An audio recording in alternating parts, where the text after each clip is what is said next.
Morning ఎంత తెల్లవారినా సరే జీవన అయితే లేవకుండా అలా బెడ్ పైన పడుకొని ఉంటుంది. అది చూసి హైమ అలాగే జ్యోతి జీవన బెడ్ దగ్గరకు వచ్చి జీవన లే జీవన అని చెప్పి జ్యోతి లేపుతూ ఉంటుంది. దాంతో జీవన అయితే ఏంటి మమ్మీ లేస్తాను అని చెప్పి అంటూ ఉంటుంది. ఏంటి జీవన ఇది, నువ్వు అసలు లాయర్ అవ్వాలనుకుంటున్నావా లేదా? కుట్టి చూడు పొద్దున్నే లేచి 4 నుంచి అలా చదువుతూ ఉంది. నువ్వు ఉన్నావు ఎందుకు? నువ్వు అసలు లాయర్ వాళ్ళ కూతురు అని గుర్తుపెట్టుకున్నావా అని చెప్పి అంటూ ఉంటుంది. అబ్బా ఈ కుట్టి ఒకది నా ప్రాణానికి తగిలింది, ఈ కుట్టి నన్ను చంపేస్తుంది అని చెప్పి జీవన తన మనసులో అనుకుంటూ ఉంటుంది. ఇక జ్యోతి అయితే ఏంటి జీవన ఇదిలే, నువ్వు జడ్జి గారు మనవరాలు అని మర్చిపోయావా ఏంటి? ఎందుకు అలా పరధ్యానంలో ఉంటున్నావు? నువ్వు లాయర్ అవ్వాలన్నది ఈ ఇంట్లో అందరికీ చాలా ఆశగా ఉంది. ఈ ఇంట్లో వాళ్ళందరూ నీ మీద చాలా హోప్స్ పెట్టుకున్నారు. నీకు అది గుర్తుందా లేదా? మన ఇంటికి ఎవరు వచ్చినా సరే ఫస్ట్ నిన్నే అడుగుతున్నారు.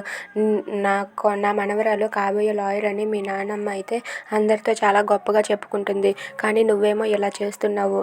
ఏంటి జీవన ఇది, లెగిసి ఇదిగో ఈ బుక్స్ తీసుకువెళ్ళి చదువు అని చెప్పి అంటూ ఉంటుంది. ఇదంతా వినే జీవన అయితే అబ్బా ఏంటి మా అమ్మ చంపేస్తుంది నన్ను, ఏంటో చదువుకోమని, నాకైతే మాత్రం అస్సలు ఇంట్రెస్ట్ లేదు అని చెప్పి జీవన తన మనసులో అనుకుంటూ ఉంటుంది.